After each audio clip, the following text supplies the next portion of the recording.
You can send a chat. Very busy. Very busy and stressful. That's good. Busy means money is coming. So glory to God. Abiola, that's a very Nigerian response. Glory to God is a very Nigerian lingua. No matter what is happening, you say glory to God, but it's good. It's good. Yeah, Maureen, your week has been okay. That's nice to hear.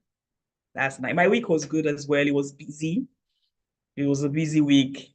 Yes, it was. Motura say it was a busy week. It's good. When it's a busy week, it's a good thing. When it's a peaceful week, it's also a good thing. So I want us to start. As much as I wanted to wait for more people, I also want to work within the time frame that we have. So I want us to start. So welcome to another edition of Unburden.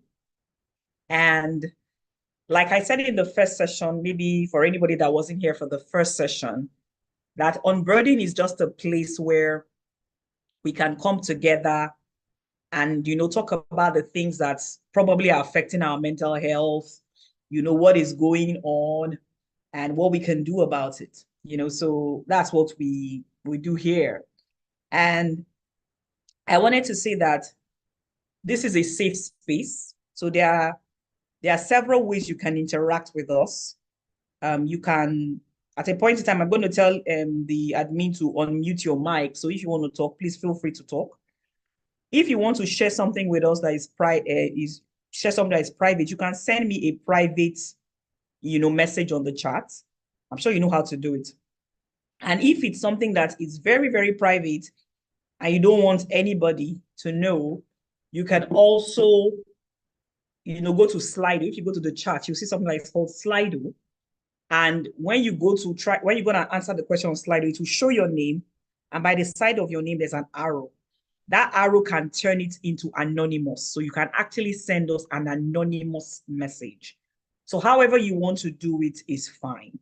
The only ground rules we have here is that let's be respectful of each other and each other's comments and conversations. That is all we ask because we're just learning and trying to be better. So, okay. Yeah, so she said, someone has sent a message that you can subscribe to the YouTube channel. Miriam, can you please put up the social media channels as well, pages to say you can always like and, follow the pages. So today we're talking about a very interesting topic. And we're talking about how can we manage our emotions and improve our moods. How can we manage our emotions? That's what we're talking about. And the reality is we don't understand how much our emotions impact our lives. The quality of your life is dependent on the quality of your decisions and your interactions. And the quality of and the factors behind these decisions is usually your thoughts, and your emotions. So your emotions are such a critical part of your everyday life. So we want to ask ourselves, what do emotions mean? What are emotions? What are emotions? What do you think an emotion is? If you want to send a chat, send a chat. If you want to raise your hand, then Uche will unmute you and you talk. What do you understand as emotion? So we're talking about how can we manage our emotions and improve our mood. What do you know that emotions are? Can anybody tell me what emotions are? Yes, it has to do with the way we feel. You're correct. Absolutely. Absolutely. Does anybody have any other response that what are emotions? What are emotions? What are emotions? What do you think your emotions are? Because I want it to be interactive. Let it not just be I'm talking and what are your emotions? So Monturayo said it's the way we feel, and she's correct. So emotions are your your mental reaction or response to something that happens around you. So as a human being, when when there's an action, and the action could be somebody saying something to you or an event or a situation, your mental response, now why I say mental response is because this is not a physical or verbal response. Your mental response is your emotion. So if, for instance, I say, I'm going to give everybody on this call 1 million naira, what will be your mental response to that? So I'm going to give everybody 1 million naira before the end of the day. What do you think your response to that information will be?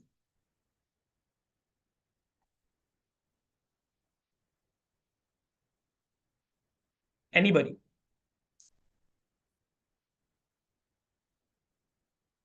Hello, Uche. I think Uche, mental excitement. Uche, do you know what you can do for us? Can you please unmute everybody? Can you just unmute everybody for now? Because I want it to be as interactive as possible. So can you just allow them to unmute themselves and let me know when you've done that so that they can actually say something if they want to. Once you do it, let me know that you have done it. Very happy. So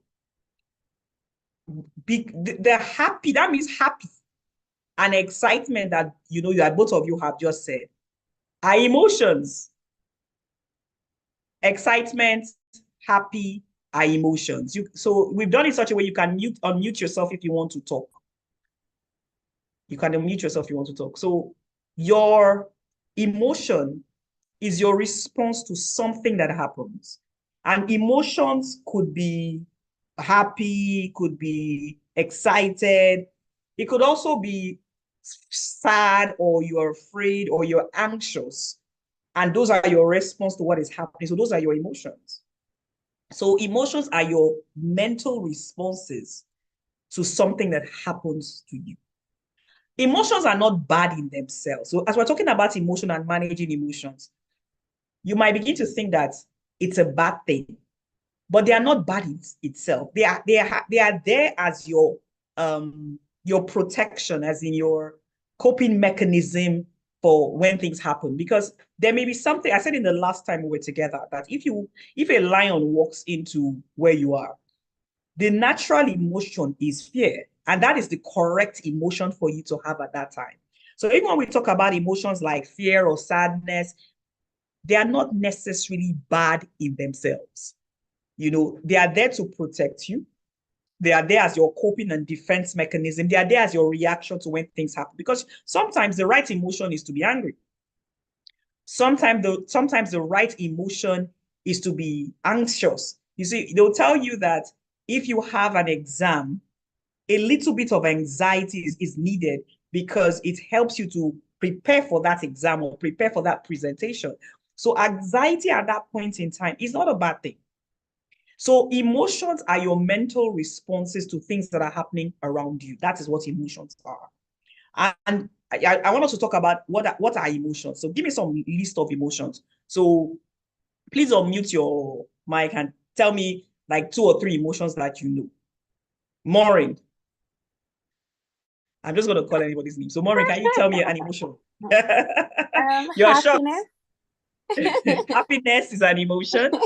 Any other one? Anybody else? Give me an emotion. Any other person? Just unmute your mic and give me an emotion.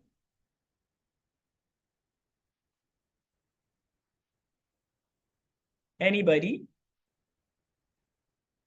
So Maureen said happiness, sadness. Cherish said sadness. Sadness is also an emotion. That's absolutely correct. So happiness is an emotion. Fear is an emotion. Anger, despair, fear, yes, fear. Excitement, hopefulness, or hopelessness, nostalgia. Shola said nostalgia is an emotion. Contentment. I'm just going to list as many emotions as I can. Shame is an emotion. Desperation, romance. Shola said romance. Romance is not an emotion. Romance is an activity, but I understand what you're trying to say. I think what you're trying to say maybe, yeah, love, but there are different meanings to love. So love can be an emotion. Yes. Love. Yes. Yes. In a context, being in love. Yes. Yes. You're right. So gratitude is an emotion. Envy is an emotion. Disappointment, confusion, annoyance, regrets, achievements. That is like pride. Pride not in the negative way, but more in a positive way that I'm proud that I have achieved some things. So those are emotions. Happiness, anger, feelings of being unworthy or worthy, despair, excitement, anxiety, hopefulness, hopelessness, contentment, shame, gratitude, discontent, fear. These are emotions. These are emotions. So where do these emotions come from? Now, if you're going to talk about how you want to manage your emotions, you need to first of all ask yourself, where do these emotions come from? So that is what I want to share with us, now. So emotions come from several places, and this is very critical. It's very critical that you understand this. So emotions can come from your brain. So there are parts of your brain that play a significant role in generating and regulating your emotions. There are parts of your brain that the purpose of that part of the brain is to help you manage and regulate your emotions and even produce these emotions. Because you have you noticed that if someone has maybe an accident, it gets to a point that it's like they're emotionless because probably something has happened to their brain and they cannot exhibit fear or happiness because something has happened to a part of their brain that is in charge of emotions. So your emotions, your brain has a critical role in bringing your emotions out. So that's one place.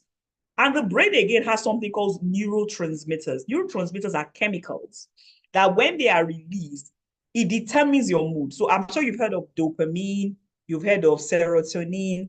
These are also chemicals in the brain that determine your mood. So the first place your emotions come from is your brain.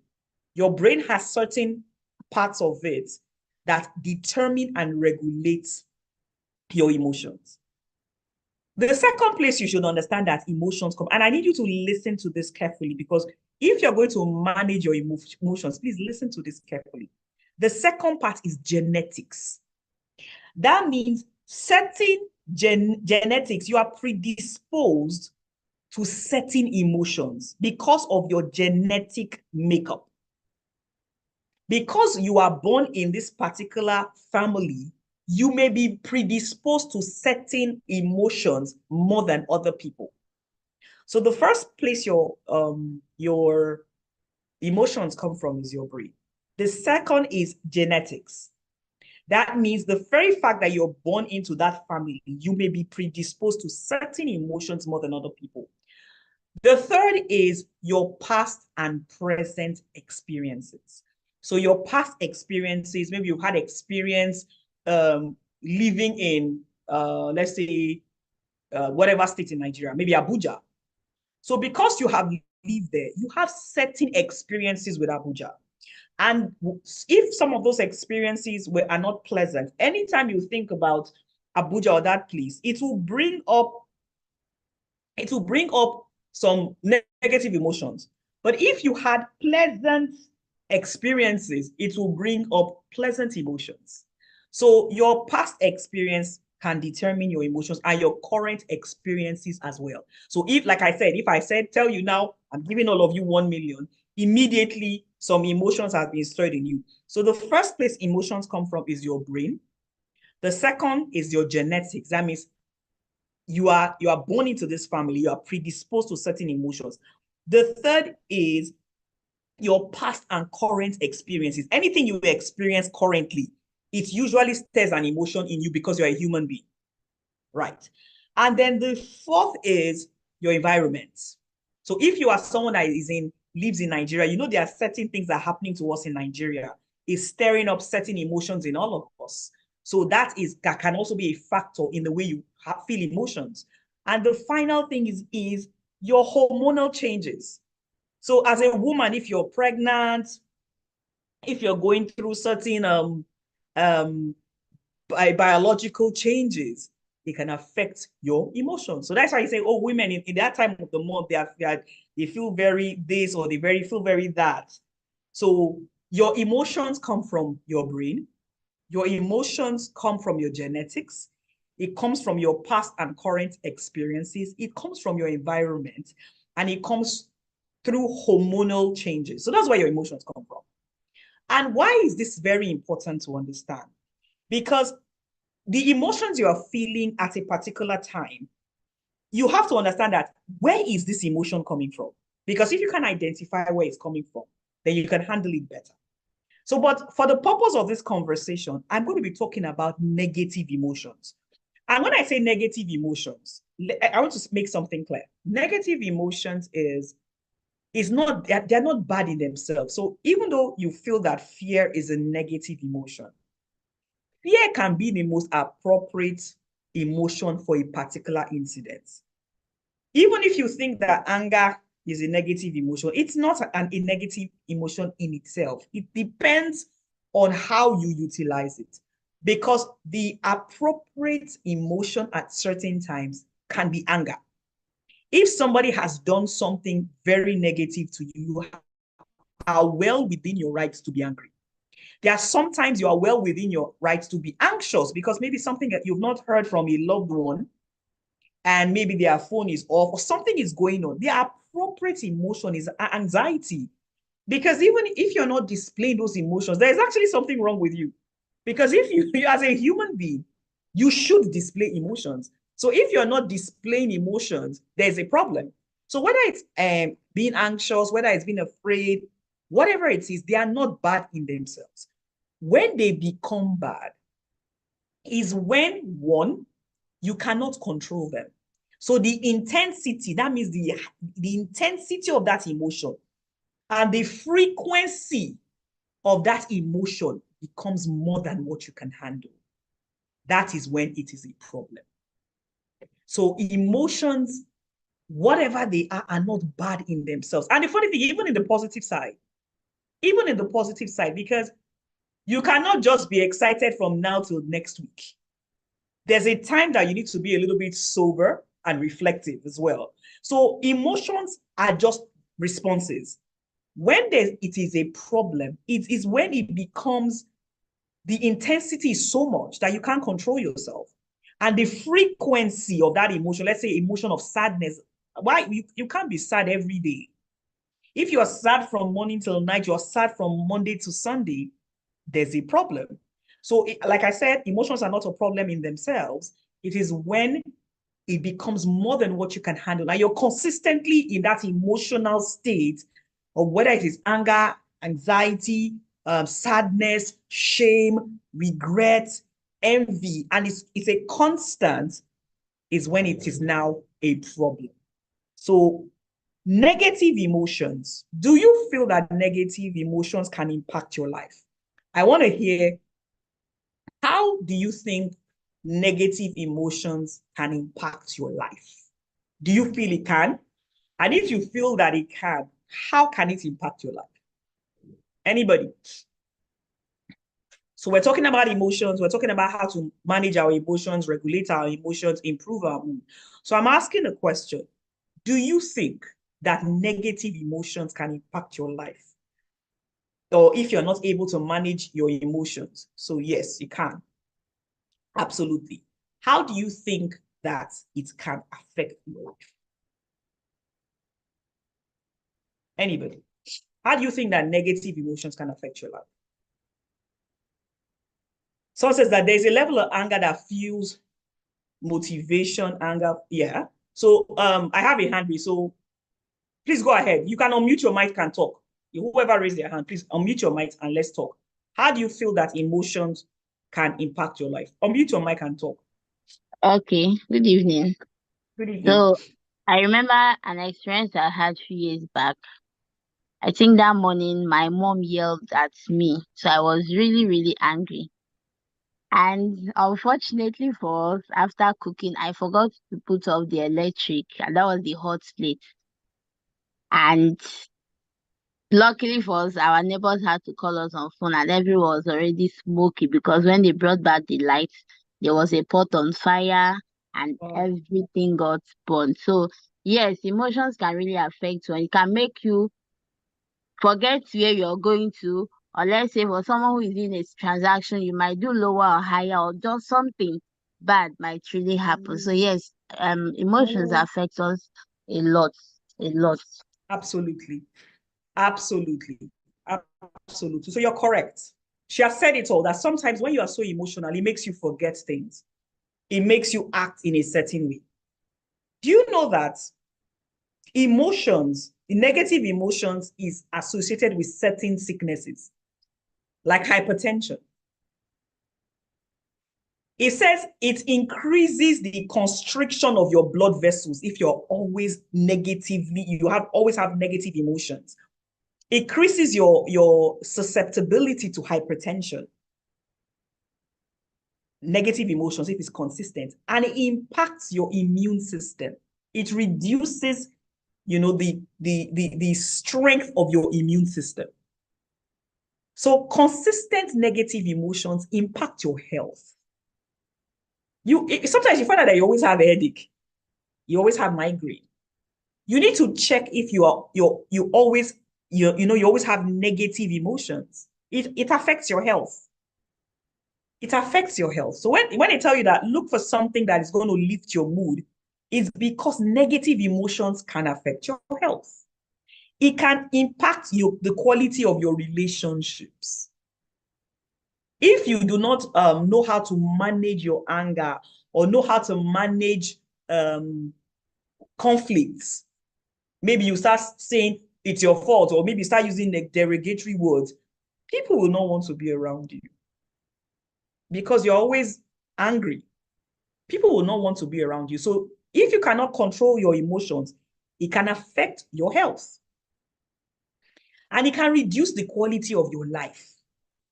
So if you have an emotional reaction to everything, they say, oh, you need to do something, and you're like, I don't like that girl's face, or I don't like that person's face. Everything is an emotional decision. That person might be the best person available to support you, but because you had an interaction with the person some time back and you can't get over it, you are taking a decision based on emotions. It can trigger bad memories that affect life negatively. Yes.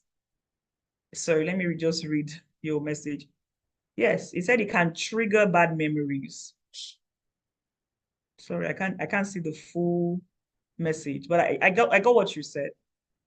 There's an interesting thing about emotion, because I was thinking about a story in the Bible, the story of Samson.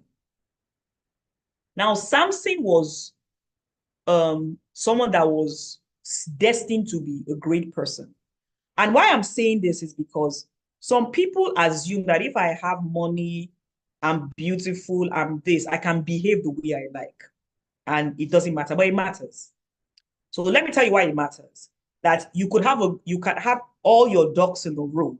You can, have the perfect job. You can have the nice life, the nice all the things you need in life, and you're unable to manage your emotions. You can all come crashing down. So I was thinking about someone like Samson. I think about Samson, I think about the royal family. Have you noticed that the royal family, they seem as if they don't have emotions? It is not as if they don't have emotions, it's that they have been trained from childhood that is not every emotion that you just, express like that. They've been trained. I'm not saying that their own is 100% good. I'm just saying that look at them as an example. But let's talk about Samson. So Samson was someone that an angel came and told his parents that this person has been destined to be great. His greatness was written down, but he could not manage his emotions. He could not manage it. He told his parents, I want to marry this woman. They say, she's not in our tribe, don't marry her. And he insisted. He went to marry her, He gave the people in her town a riddle. They got the answer of the riddle from her. And they now said, okay, give us our prize. He got angry, went to, cause trouble. They now came and, I think they burnt the girl's house and the father's house, all because of Samson's behavior. Samson now left the woman that you forced and said you wanted to marry, left her and went back home because he was angry. After some time, he now came back again and said, I now want to marry. She was married to somebody else. So in his emotional state, he kept on taking wrong decisions. And he died without getting to the pinnacle of where he should have gotten to because of the inability to manage his emotions. So what I'm trying to say is that you may be thinking that I have a problem, a village problem. You may be thinking that things are not going well with me because maybe I've not gotten a job. Yeah, and I'm telling you that it might be that you have not been able to manage your emotions. You've not been able to manage your emotions. Sometimes the relationships that are failing that you are in is because you have not been able to manage your emotions. So it's very important because the inability to manage his emotions can affect your relationships. You can miss opportunities. And there was one story I heard. This particular guy was dating a lady, and he arrived her home, but she was not aware that he was there. And the relationship had gone on. She's perfect girl. And when he stepped in, he heard her insulting somebody in her family. The harshest words that he had ever heard. That relationship ended that day. It ended that day. And I am sure that people maybe people had told that lady, you need to manage the level of your anger. They would have told her, you need to manage your anger level. And she'll be like, I'm fine. I'm okay. And that anger level caused her that relationship. There are certain emotions that you exhibit that are a problem to the progress of your life. So emotions can impact your relationships negatively. It can cause you to miss viable opportunities. It can reduce the quality of your life. I was talking about decision making. If you watch period movies, let's talk about period movies where they have all these royal families. Have you noticed something about this royal family? Because I wanted to talk about royal families because they are a perfect example of people that are not always emotional. So if you notice, when it's time for them to get married, have you noticed that they may just bring somebody from another royal family and say, oh, this is the person you must marry? And sometimes they'll say, oh, but I don't love this one. Like you said, a romance, love. And the family was like, what has love got to do with this? Yes, reduce the quality of your life, your work balance. What has love? That you are the custodian of the dynasty. You must take a decision based on these parameters. It's not an emotional decision. This example I'm giving is a very high example, but I just want to tell you that the 1% of the 1%, when I teach emotional intelligence, I tell people this. The 1% of the 1%, and who are the 1% of the 1%? The people that are controlling the economy of the world. They do not take emotional decisions. Do you know that even the people that they are going to get married to, they may calculate it. I'm not saying it's the best, but it has its merits and its demerits. So what you are looking for is you're striving for the balance, the middle road. They will not just wake up and say, I love this girl's eyes. They will calculate the decision. They will calculate the decision of what they eat. They will calculate the decision of what they watch. Yes, thank you. Someone said it leads to social isolation and loneliness. They calculate it. They are not emotional when they take those decisions. They're not. Whereas if we open a company today, we bring all our uncles and aunties. Hey, they are suffering. We need to give them a job. Whereas the people that are making the biggest, money around the world, they don't take those kind of decisions that we take. They are very critical in their analysis before they take decisions. So understand that if you have an emotional reaction all the time, it affects the quality of your life. You're always angry, you're always anxious, you're always sad. It will even affect the way you look. You go to someone's office, and say, ah, this person is not looking nice. I interact with her, she's always negative. I don't want that kind of person around me. And then if you're constantly anxious and fearful, it can affect your health, your physical health, and your mental health. It can affect your motivation and focus. Thank you so much. It can affect your motivation because you wake up in the morning and you just don't want to do what you need to do because you feel, I'm sad. I'm sad, so I'm not going to do what I need to do. So your emotions are so critical to the quality of your life. They are critical to the levels that you will get to. They are critical to your stress levels. They are critical to your life daily. You cannot be a walking ball of emotion. Anybody says A, you have gotten angry. They say B, you have started crying. They say C, you are sad. Your boss in the office will tell you you did a good job, but there's room for improvement, and you see it as an insult. It can affect your self-esteem. Thank you, Maureen. It can affect your self-esteem. So we are taking a deep dive into how emotions that are not checked can affect you. Like I said, emotions themselves are not bad. But if you are constantly battling negative emotions, and you're not able to rise above it, it can affect your life. It can affect your health. It can affect your mental health. It can affect your progress in life. It can. Your self-esteem is battered. So what can we do? So we have now come to the crux of our conversation, and we have said a recap. What are emotions? Emotions are your mental responses to things that happen around you. Emotions in themselves are not bad. They're just your coping mechanisms. They're just the mechanisms that you have as a human being to decipher what is going on around you. If there's a loud noise, your brain tells you you need to be, alert. That might be a danger sign. So you were created with these responses to protect you and to understand your environment. So they are not bad in themselves. Anxiety to a level is okay so that you can get prepared for what needs to be done. Or if maybe you're expecting someone and they have not gotten home, you pick up the phone. Where are you? There's nothing wrong with it. It only becomes a problem when you are in a constant emotional state. And I said, where do these emotions come from? They come from your brain. They come from your genetics. We that we are Black Africans, we have certain emotions that those in the Western world probably don't have. You that you are from a particular state or from a particular family, you have certain emotions that other people may not have. And we also talked about it come from your past and present experiences, things that have happened to you and are happening to you now. And they also come from your hormonal changes as you grow older, maybe from childhood to teenage years have a lot of emotional issues that come with it because they are going through changes in their biology. So that's where emotions come from. It doesn't just come from one place. So what can you do? And that's what I want us to talk about now. So you found yourself that, okay, we're having this conversation and you're thinking that, oh, I think I sometimes can be a little over emotional about things.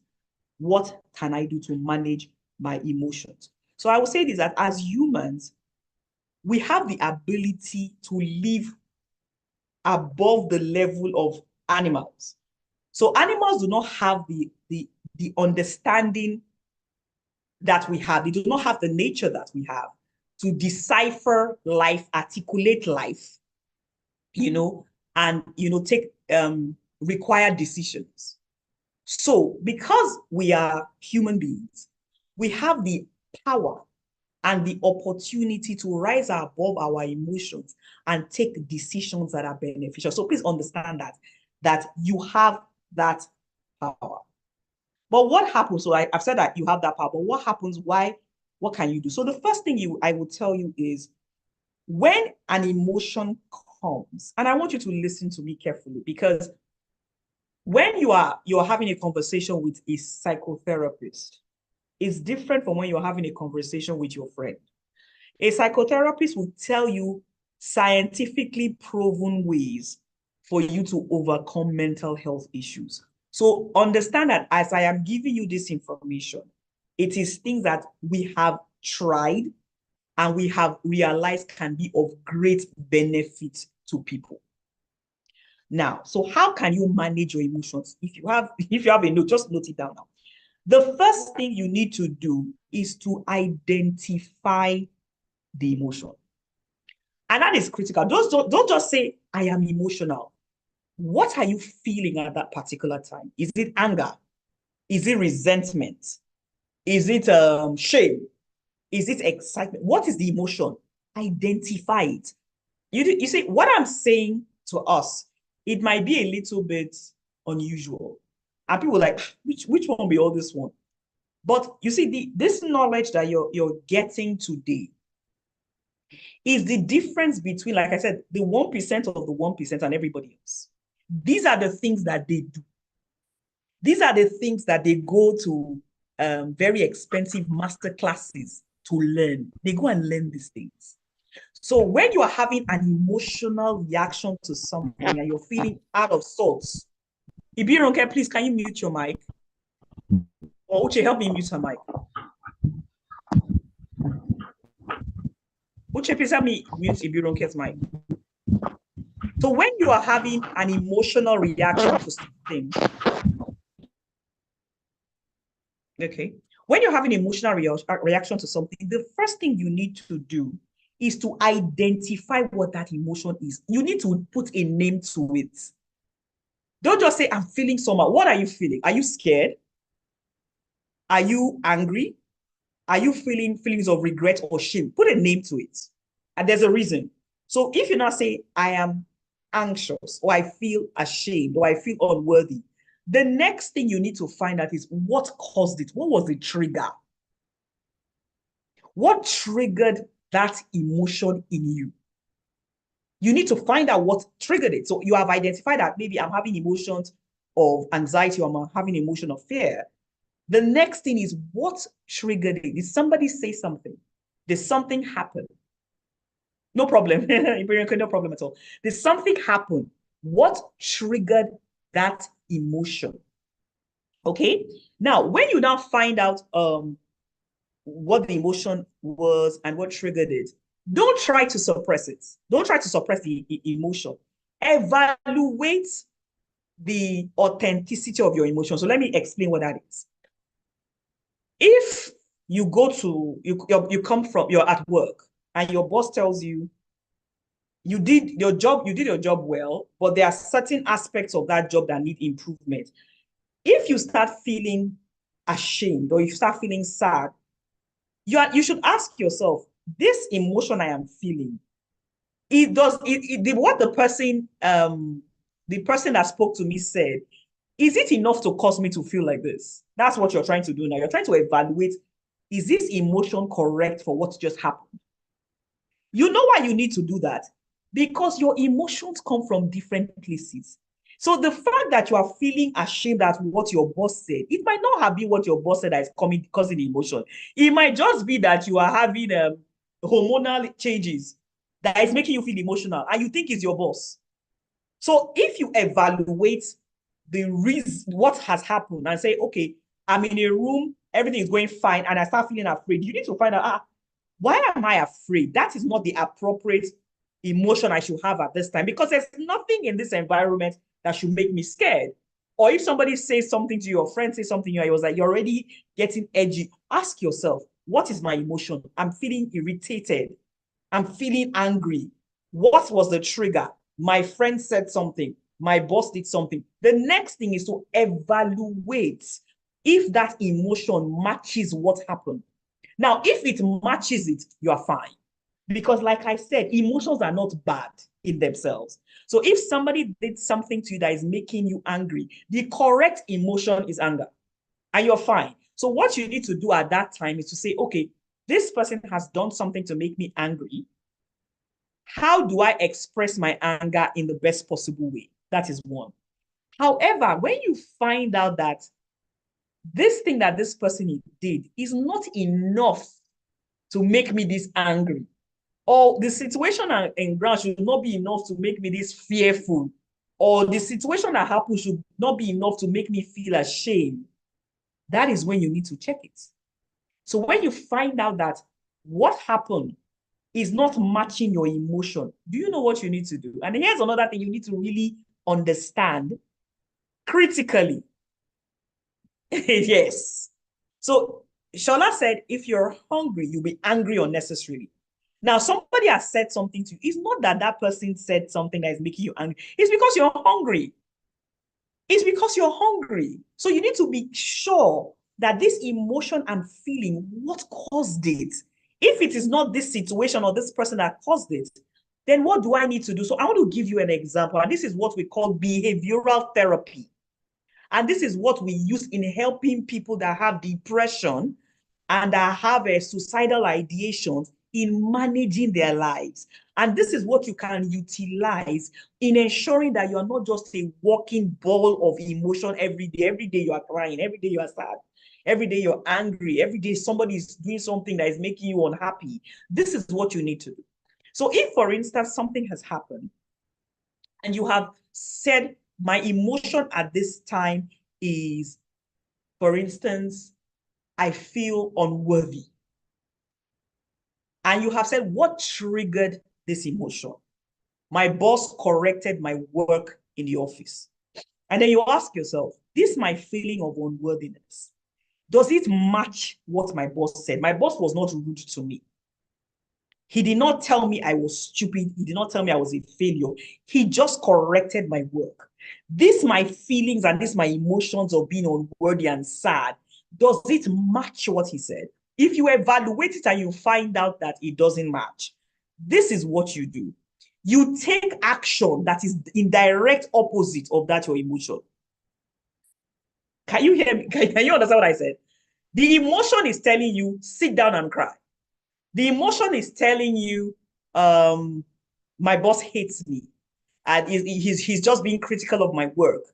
That's what the emotion is telling you. But when you have done your evaluation and you have found out that the way I am feeling does not match the incident that happened, you now need to begin to take action, even if your emotion is telling you otherwise. Because a lot of times, we wait for our emotions to dictate our actions.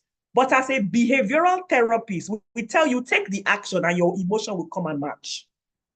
If you're waiting to be happy or you're waiting to be motivated before you move, as a psychotherapist, we will tell you that that may never happen. But when you begin to move, despite your emotion, at a point in time, that emotion will reduce and a new emotion that matches your action will arise.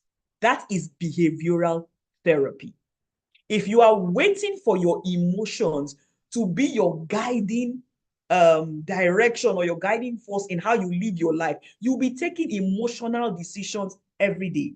And the truth is that your emotions at a given time may be incorrect. It may just be a lie. It may just be a lie.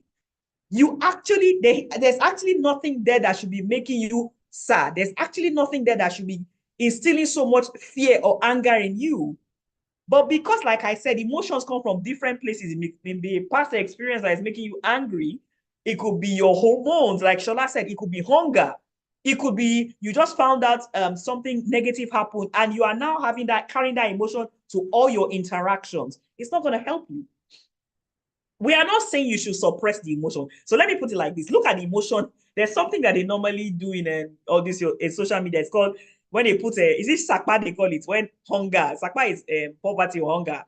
They make sakpa into like a human being and it begins to run after people. Look at that emotion as if it is a person or as an individual and say, you know what, I have evaluated what has happened and I have realized that what I am feeling does not match the emotion. And the truth is that as you are going, the emotion will be following you. It will be following you, just like the skits. It will be following you. But you don't get to a point and say, you can follow me, but I'm not going to take actions based on how I'm feeling because I have evaluated and I found out that these feelings don't match what has happened to me.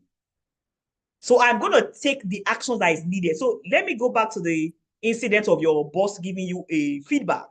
So the correct response is that let me go and take back the assignment that was given to me and improve. But if you are following your emotions of unworthiness, if you're following your emotions of sadness, the thing is that you might want to stay at home and cry or go and tell people that my boss is wicked. That is the action that matches your emotion of unworthiness. But because you have come to realize that my emotion at that time is inaccurate, so I will now take actions that are consistent with what I should be doing, despite how my emotions are. And the truth is, your emotions may not even change immediately. As you are going back to do the work, your emotions are still anxiety, your emotions are still sadness. Just do not do anything. Do not force the emotions to go. Just continue taking the right actions. You will find yourself at a point where that emotion would have receded. It would have subsided.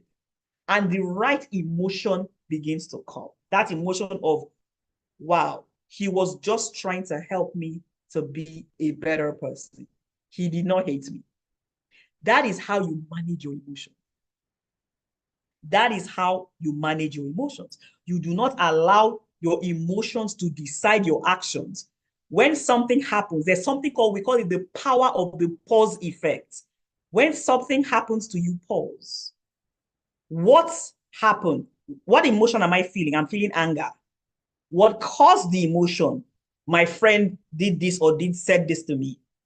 Does this anger match what happened? If it did, then you're fine. Because like I said, some anger and some emotions are appropriate for a situation. But at that time, you now need to say, I will now express my response of this person making me angry in the best possible way. And one of it is that maybe I will speak to them and say, you did something that upset me.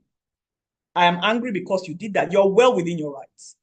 But if you have evaluated the situation, you found out that I am angry, and you have looked at what is the trigger, what caused the anger, and you find out that the situation and your emotion is so much bigger than what happened, then what you need to do is to take actions that are not led by that emotion. And even if the emotion is still there,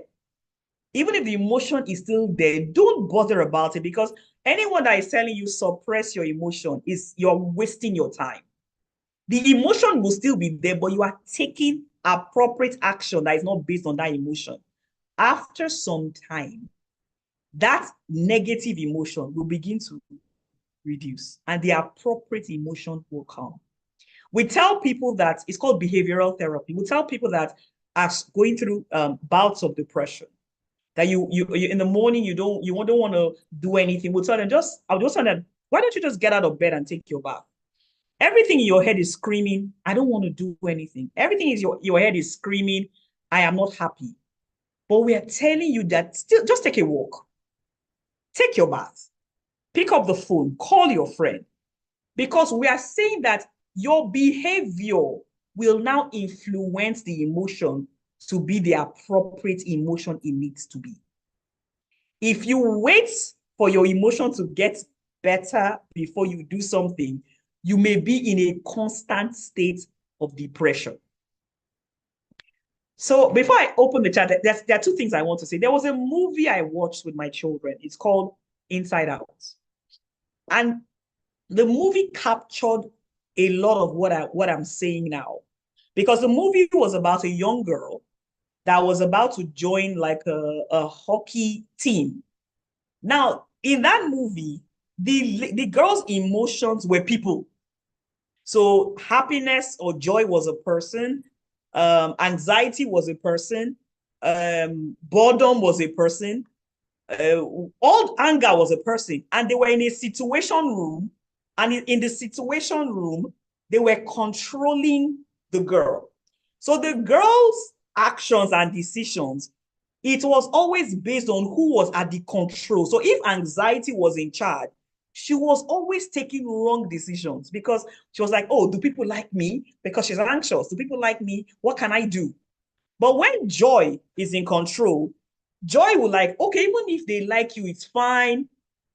If they don't like you, it's fine. You understand? It calms her down. That is such a good example of how we should look at our emotions. It's as if our emotions have like personalities. You know, it's such a good way. And and looking at it from the Christian perspective, the Bible says, I have not given you the spirit of fear. So the Bible is saying fear is a spirit. That means emotions can be spirits. So what psychology is even teaching you to do is what the Bible has even been saying all the while, that you need to view your emotions sometimes outside you. I'm very particular about the fact that you have done everything. You say, okay, I have evaluated my emotion and I have found out that this emotion does not match what is going on, but you are still feeling that emotion. It's as if it's loud. There's a program I have called Loud Feelings. It's as if the emotions are so loud.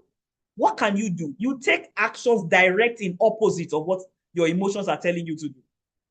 And after some time, the emotions will change and match. So that person that was having depressive episodes, if the person gets out of bed, they take their bath, they take a walk, they go to work, after some time, the emotion changes from depression to excitement.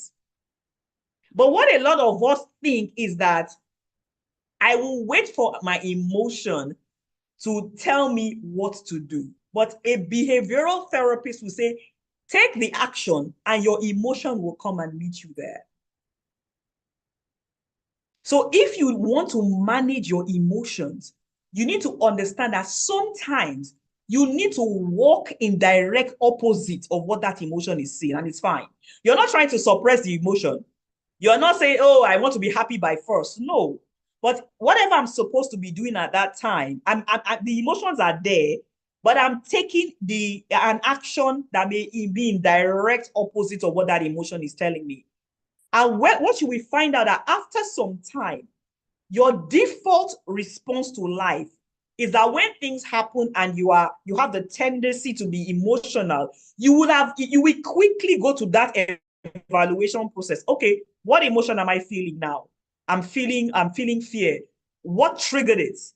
Okay, this triggered it. Is this emotion, does it match what happened? Yes. Okay. Yes, that means I need to protect myself. If the emotion is in direct correlation with what happened, then you take the appropriate action. I'm afraid because I'm in a jungle, everywhere is quiet. The appropriate emotion is fear, is correct. But if you're in the sitting room with friends and family and you start feeling afraid, you need to ask yourself, why am I feeling afraid? Nothing has happened to make me afraid. So rather than running around and becoming afraid, I will just continue gisting. I'll just continue enjoying myself. I will continue to take actions that are not feeding that fear, because after some time, when I do that, the fear goes away. And the appropriate action comes. So in trying to manage your emotion, understand that you must give that emotion a name. You must know what triggered it. You must find out if the emotion and the situation that happened, if it matches. It does what happened, should it cause me to be anxious? If it does, then fine, deal with it. But if it doesn't, then you need to take actions that are not based on your emotion. Don't try to suppress it. Just take the appropriate action that you need to do at that time. Emotions will follow your behavior eventually. Emotions will follow your behavior eventually. So you need to teach yourself. And when you teach yourself about that, you need to understand that other people around you are also going through what you're going through. So you need to be empathetic of them. That is how you manage your emotions. There's a scripture that is so interesting whenever I read it, because it's a scripture in 2 Corinthians chapter 10 verse 5. And it says, let me just read it. It says, casting down imaginations and every high thing that exalted itself against the knowledge of God, and bringing into captivity every thought, every emotion to the obedience of Christ. Thoughts and emotions are like spirits. Sometimes you need to bring them into captivity of the knowledge and obedience of God. You need to. You need to. You need to. You cannot be dictated by your emotions. You will sometimes step out of that emotion and take the decisions you need to take and take the actions you need to take and just continue down that path. After some time, the emotion will begin to subside and then the correct emotion will come. It may take some time, but it will. So that's how you manage your emotions. You need to evaluate it. You need to understand what triggered it. You need to find out if your response is accurate. And if you find out that it is not accurate, you need to now take actions that are not led by your emotions. And after you keep doing that consistently, you will find out that you have a strong evaluation process so that you're not always led by emotions. I want to take comments. I want to take questions at this time. So the way it is that you can always unmute your mic and say what you want to say. So we've been talking about managing our emotions. We said, what are emotions? And we said emotions are a mental response to things that happen to you. We said, where do emotions come from? And we said it comes from your brain. There are neurotransmitters in your brain that determines the kind of mood and emotions you have. You've heard of dopamine, serotonin.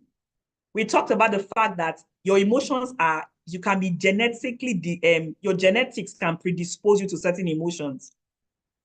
Your family line can predispose you to certain emotions. And then we talked about past experience and current experience also determine your emotions. And your hormonal changes, whether it maybe as a teenager going through some hormonal changes or as a woman, it affects your emotions as well. So those are where your emotions come from. And we talked about the fact that if you don't get a stronghold on negative emotions, it can impact your life, the quality of your relationships, the quality of your interactions. You know, it can stop you from moving ahead because there's a certain level of critical and analytical thinking you need to have to move on in life.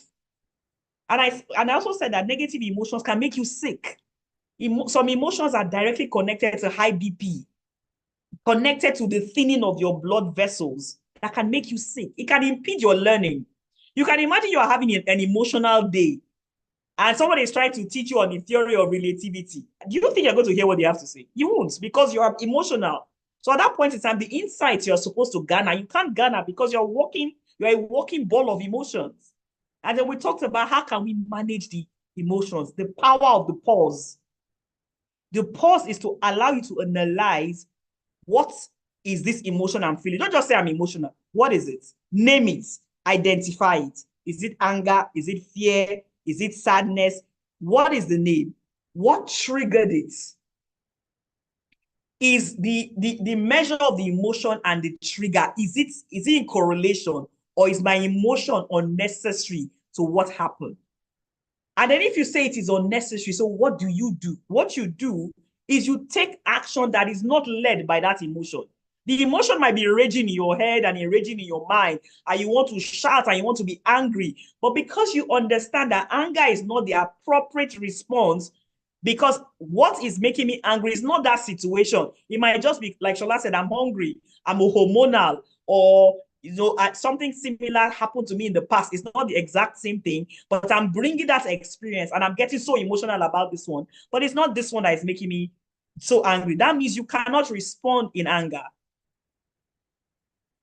because you need to manage your emotion. And when you do that, you take an opposite action of what that emotion is telling you to do. Eventually, the emotion will subside and the right emotion will come up. And when you do this consistently as an individual, you are training yourself and training your brain to handle emotions in an appropriate way. Okay. Shola, you can unmute your mic and talk. Okay. Good evening, everyone. I just have a question. I'm wondering, how do we, I'm thinking of the example you gave about being at work. Maybe your boss is doing an appraisal and he gives you a comment like you should, improve. Oh, thank you for your good work, but there's room for improvement. What about a case where maybe the boss was outrightly maybe rude, or even when he gave that appraisal, he did it in front of maybe a junior colleague or a colleague that you might not necessarily have been getting along with. And the emotion you now feel is shame or humiliate, or if you feel humiliated. Humiliation. Yes, humiliation. Yes, yes. So in a case like that, would it be helpful? How should that kind of person deal with it? Will it be helpful to just say, let me just swallow my emotion? Because even to tell somebody, or you might be speaking to the wrong person, you might not want to even admit to somebody else that, shame is what I'm feeling, because what the boss said, he said it in front of somebody I would have rather he didn't, because then it can turn against you to say, she was disgraced, or, she was ashamed, or what is this one feeling like? So often at times people will swallow this emotion, they would hide it because they already feel shame and they don't trust maybe the next person to speak to them to say, oh, this is what I was feeling when this happened. How would you advise somebody like that? Okay, fantastic question. And I like the fact that you use that example. So first of all, I said if the boss had given just a feedback respectfully, and the person is feeling shame, that shame is not an appropriate emotion because the boss was not nasty. Now, if the boss was nasty and the boss said it in front of another person, the emotion of shame and sadness is an okay emotion to have because somebody just tried to shame you. So the fact that you feel shame is actually the appropriate emotion. Now, how do you handle it is what we need to talk about. So what I was trying to say is that when you evaluate what happened, you will know if that your emotion is appropriate or not. If it is a case where the boss said that kind of thing in front of somebody and embarrassed you, you have every right to shame. Just shamed you. So what you can do is now depending on so many things. But let me tell you how to tackle badly behaved people is to call out bad behavior as respectfully as you can. And it's to say maybe when the boss is alone to say, sir, I appreciate your giving me a feedback, but I think your words were a little bit harsh. And probably you could have spoken to when people were not. You need to call it out. Nobody's saying you should be quiet. Please don't even be quiet. Because trauma and mental health issues come about when you are quiet, when people are saying negative things to you and you are quiet. So don't be quiet. But the thing is that you need to find a way to be as respectful as you can because everybody is always looking for how to get angry and edgy and call out that bad behavior. I used to tell my husband a story when I was an NYSC student and I had this boss that was always nasty to me. And because I was so young, in the business and career world, I couldn't understand it. But then one day it got to a head where he said something negative to me, and I just made sure nobody was in the office. And I told him, I said, please don't ever speak to me like that again. I said, because even the words you use on me, even my father, my mother, they've never used those words. I didn't do anything to deserve it. But I made sure he was alone. And I said, please do not ever speak to me like that. And Shola, that was the last time he ever spoke to me like that. So what I am saying when I say manage your emotions is if the emotion is not in proportion to what happened. So if, for instance, I gave an example that if you are in a forest and you hear something, the appropriate reaction is fear. At that point in time, because that is your survival instinct, your brain is telling you at that time, you need to be afraid because you need to run and you need to protect yourself. That is the appropriate emotion at that time. There's nothing wrong with it. It is when you are in a safe home and then you now have a feeling of fear, you know that fear is not the appropriate emotion for that time. So you now need to handle it. But there are some times that anger is the appropriate emotion. Anxiety is the appropriate emotion. Fear is the appropriate emotion. But just make sure it is appropriate and then you handle it. If it is not appropriate, then you know that I cannot take actions based on fear. Like if that lady, the story, example you gave, if that lady's boss did it as respectfully as he could, and then she goes back and say, I don't like the way you spoke to me, don't you think she will look stupid? The boss was like, I just gave you a constructive feedback. I was disrespectful. So that response does not match what happened. and she was just being emotional. But if the boss was disrespectful, then she can call it out. Yeah. So I think I hope that answers the question. Yeah. Yes, it does. Yeah, it does. It does. So because I noticed that people would suppress the emotions at times like that, and later when you say, okay, why didn't you say anything? Why did you wait? Why? I should say, I was ashamed now. People were looking at me. People were, which, as you said, is a valid emotion at that time. It's a valid emotion. But at times, embarrassment can then come in, and they will say they don't want to prolong the problem. And so they don't speak about it. And then they don't raise it. And then they don't address it. And as you say, as just you pointed out, it can cause trauma. It can cause trauma. You understand? Because then you would internalize it. And then you won't. Yeah, that's true. So please, thank you. You're welcome, Shola. Please, you need to speak up for yourself. And Shola, I think there's a lot of how would I put it? Bullying in the organization, corporate world, where bosses say this and all that. There's a respectful way you can say, and probably saying it in front of those people may not be the ideal time. You can get your boss, especially if it's your boss, if it's your colleague, please, in front of everybody, just say, I do not appreciate you speaking to me like that. As respectfully as you can. I don't appreciate it. Always call out bad behavior, but be respectful about it. But if it's not your boss, the dynamics are different. So you can now wait for the person to be in a quiet place and go and tell the person, like I did to my boss, say, please, I don't, and I didn't do anything to deserve it. And make sure that you didn't do anything to deserve it. So you're not going to say, I didn't do anything to deserve it. I do not like to talk to me. Unless the person is a madman or a mad woman, they should realize, even though I know people are nasty, but at least they will go back and think about it and say, they will not be so quick to shame you in public again because they realize that. What you just said now just made me remember something I had forgotten. My husband had an experience at work where his boss, and in this case, of course, the African man with the white boss, and he was angry about something. And, especially abroad, most offices are open plan. And, from afar, the man was talking and was trying to chastise his team and was talking directly to my husband and kept saying, use your brain. He now later realized maybe the task that they were supposed to, have carried out was done, or it wasn't his fault. He now called him to the side to apologize. My husband said, no, go back to that hall and go and shout the same voice that you used to shout to tell me to use my brain. Go and shout sorry there. Because at the end of the day, nobody is going to see this apology. You've called me into a room, not even my team, me as an individual. So I'll not go and tell my team that you've apologized after you told us to use our brain. I know. You will go back there. You will stand where you stood, and then you will shout the apology across the room. Absolutely. Yeah, I understand. Absolutely. I think so. So someone says, I believe people should learn how to protect themselves from unruly behavior. Yes, from other people. Absolutely. Because some of these things that you are giving as examples is what causes us emotional trauma in the future. Yeah. Because people have spoken to us unkindly and all that.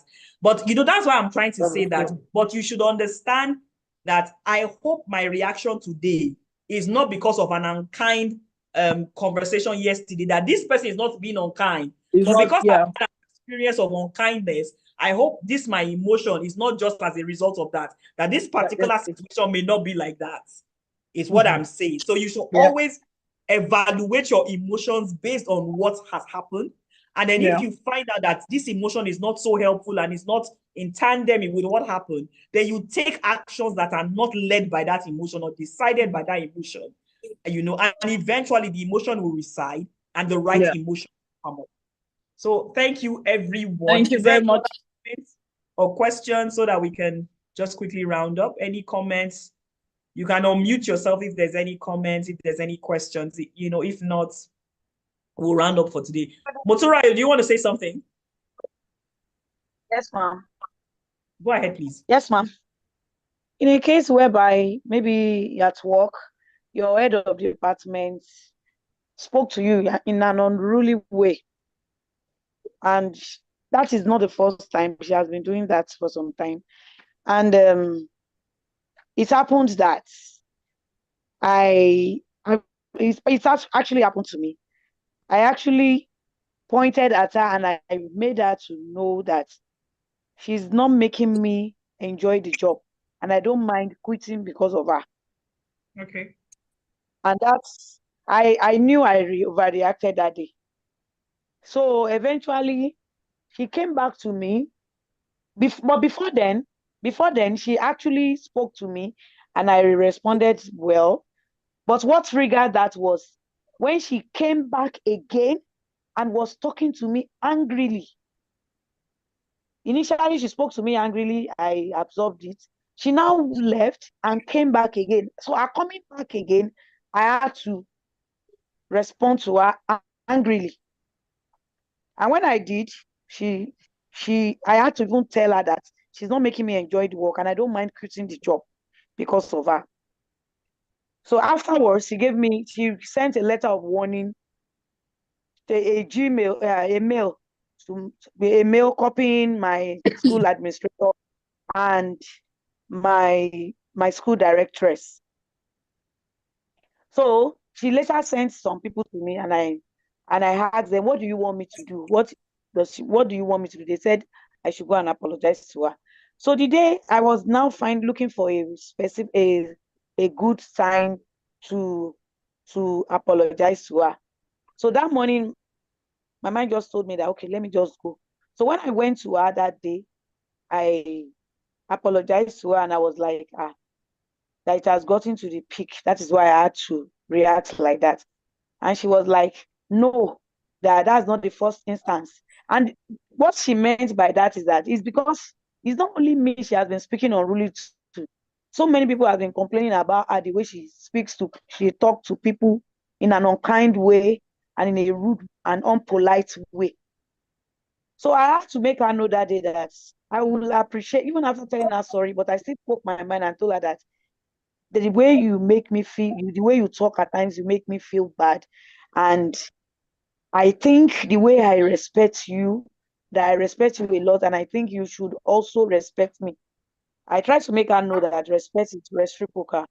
So in the process of saying that, she was like, you see, you are telling me you are sorry, and you are still telling me this, you are telling me that. I said, yes, I should be able to tell you how I felt. That was what I told her. And she was like, anyway, she has decided that she will not be passing information directly to me again, that she will be sending information through someone else. I said, well, if that's your decision, it's fine by me. And she also said, so I think she thought of what I said about respect. She now said, anyway, if there's any way I've also offended you too, I'm sorry. She said that day. And I left. So can I ask you a question? But afterwards, ma'am, I didn't allow what happened to affect my behavior to her. If I need to talk to her, I walk up to her with respect, ma'am. I asked her what is important for me to ask. But even though she was giving me attitude, but I didn't mind. But I kept on. I did as if I was not seeing her gestures and her attitude. I kept on behaving normal to her, and I had to respond to that mail. I responded to that mail. I copied my administrator and my school directress, expressing how I felt also, because I included in the letter that I had apologized before, because that day, it was that the same day, she told me that I hope you have seen the mail I sent. I said I have not seen any mail, which was true. So it was after then I saw the mail, and the mail gave me that same date. So to me, it shows that it was immediate. It was afterwards she sent the mail. So I responded to the mail. I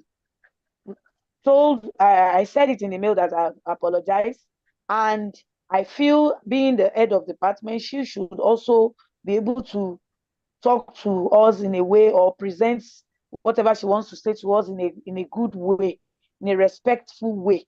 I sent it to the mail like that. And even up to now, So our school directors so have not Monturayo, called me. Yes, ma'am. Monturayo, let me say this. And Yes, let me ma'am. ask you a question. Yes, ma'am.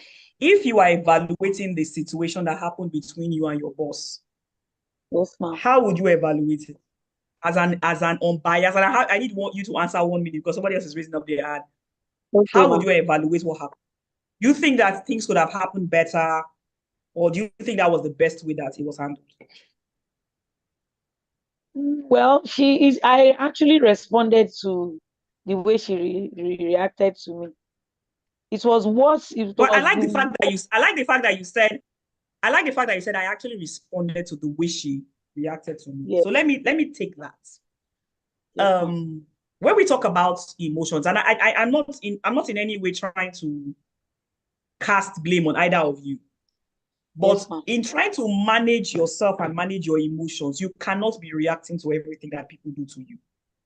You must have a critical evaluation of what happened, and then you ask yourself, which one do I need to respond to, and which one do I need to be quiet about?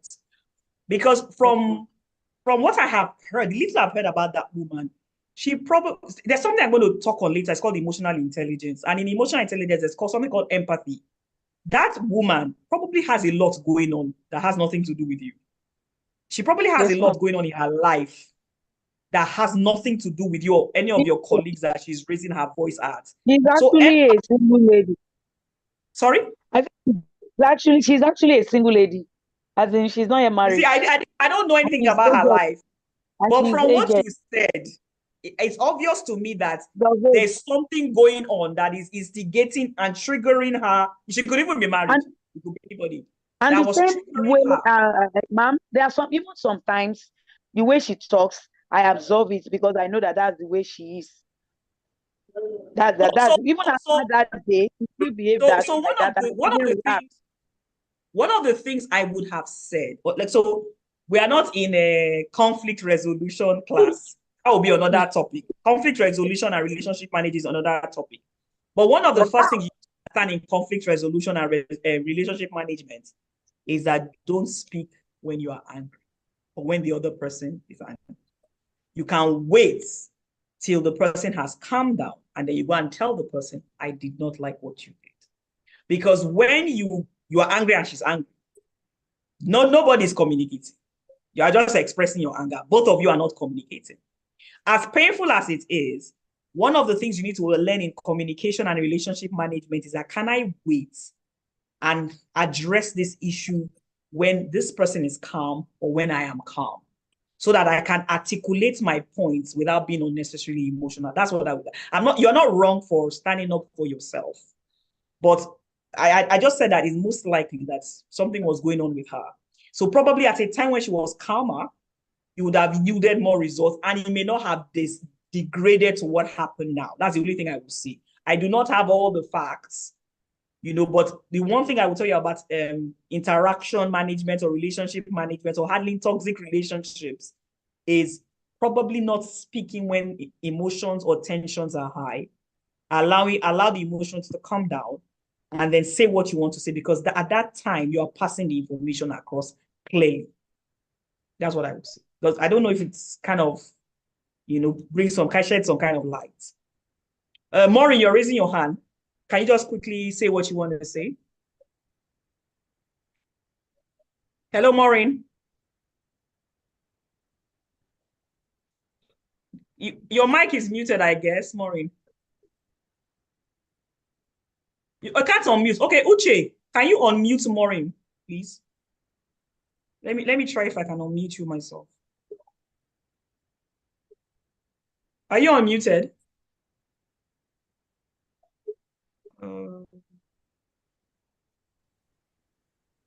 Okay. Hello, Yeah. good evening, everyone. Good evening, I was just Maureen. gonna add a little bit to what you've already said, just to help Shola and everybody else. When I was a 9 to 5, I did discover that bullying in the workplace is, I really would love for you to touch on that sometime soon. It's something that happens constantly. And just as every bully is, bullies would definitely test their victims. So sometimes when these bosses talk to you rudely, it's not like they don't know that they are hurting you, but they want to see how far they can push you. They want to see how far they can mess with you, right? Because it will get worse. So, like Mrs. Adiri has said, it's good that we always find a way to, respond respectfully to these bosses. I'll give a quick example. One time, my boss had given me an instruction in an email to do something that was against my values, against what I stood for. but I had to do it for the company. I told my husband, who was then my friend, I said, I'm not going to do this work. I'm not going to write this letter to this person. It's against what I believe in. It was a huge deal. So instead of replying that email, I walked up to the general manager and I told him I would not do this because it did not align with my values. And I'm so sorry. I've never turned down this kind of job before, but this one is against my values. He was furious. He tried to bring down the roof, tried to paint the whole scenario in a different light. But the only reason why I did not get a query or any kind of punishment based off of his own um um situation reports was because there was no evidence to show that I had been rude to him. I was not rude. He tried to paint a scenario that I was rude, but guess what? I left no traces. I went to his office and spoke to him. There was no sign that I even did that. So sometimes in this office, I don't know, office situationships, we Yeah. should try to, number one, be smart, be political, leave no evidences. Let people always see you as the victim so that when something happens, say, "Ah, this lady did not talk that Maureen deal." said, You will leave not no know that you went to evidence. the office. Sometimes it can be so frustrating. I get it, but you have to be very smart about it. Yeah. Very, Yeah. very smart. You have to be Thank smart. you. You're welcome. Thank you. Thank you so much, Maureen, for that. So you have to be smart. You have to be smart. And you can also utilize, yeah, your boss was he was there's a phrase to say he was taking the piss. He was trying to push you to do something that went against your values. And it was good that you called it out. Like I was telling Motunrayo, probably that was not the time, that was not the time, but it's not as if what she did was right, but she now escalated it. And if you're not careful, it will now make you look like the villain and you are actually the victim. So we need to always manage it. So Maureen has said we should talk about bullying and bullying in the office, and it's something we're going to take up. So I think we've done our time now, and thank you so much. Uche and Miriam, if you can put my handles, because what I normally do, there's a group called Whole Women Community. Miriam, I think she has put the phone number there. We decide what the topics will be, so that we can talk about what are the things that are painful to us. Alan said, understand the politics and the policy of the office. So we talk about, we decide the topics there. We just throw some topics. So you can send us some topics. You can go to my social media page and send a topic. And, in some of this, our talk, I will bring the experts. So if we're talking about managing office politics, probably we'll look for an HR expert to come and talk to us as well. So we will do that. Thank you so much. You can follow Ediri Talks Therapy on Instagram or Ediri Osediali on Instagram. And I think the number for the whole women community is there. It's just a community for women where we share insights. And then we can talk about, you can tell me what are the topics we should talk about next. Because Unburden is, let us talk about the things that are bothering us and keeping us quiet and unhappy. Let us talk about it and then find solutions together as a community so that we don't die in silence. So thank you all for being on the call. I look forward to seeing you again at the next edition. Have a very good evening. Thank you.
Okay.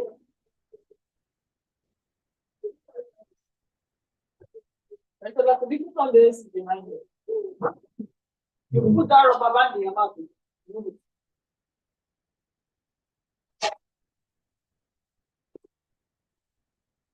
What's that in your mouth?